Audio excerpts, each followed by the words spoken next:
La Mauritanie a mis en place des antennes mobiles de dépistage afin d'atteindre les populations des zones rurales reculées.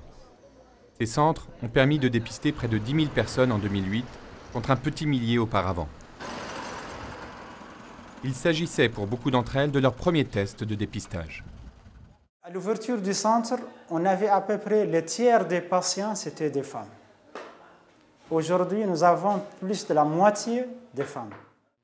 Il existe plusieurs perspectives encourageantes au niveau mondial, comme l'utilisation prometteuse d'un nouveau gel vaginal en Afrique du Sud, l'essor de la circoncision médicale pour prévenir la transmission, ou encore les données d'un nouveau rapport indiquant que 22 pays africains ont enregistré une baisse du taux de nouvelles infections.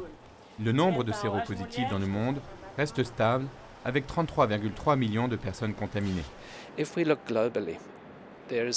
De nombreux signes indiquent que l'Inde a réussi à réduire l'épidémie, tout comme de nombreux autres pays asiatiques qui sont parvenus à freiner la propagation.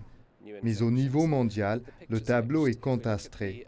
C'est en Europe de l'Est que les épidémies sont les plus fortes. En Ukraine, par exemple, 1% de la population adulte est infectée, soit près de 3 millions de personnes. Selon les experts, les efforts internationaux devraient permettre d'inverser la propagation du VIH-Sida dans les prochaines années et de rendre les traitements accessibles à tous. Il est capital de freiner la propagation pour pouvoir combattre la maladie.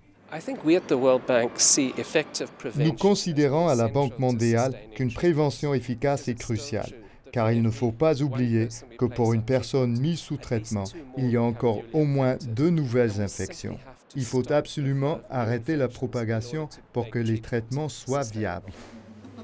Nous célébrons l'année prochaine le 30e anniversaire de la découverte du VIH, mais les chercheurs estiment que le virus serait apparu il y a plus d'une centaine d'années.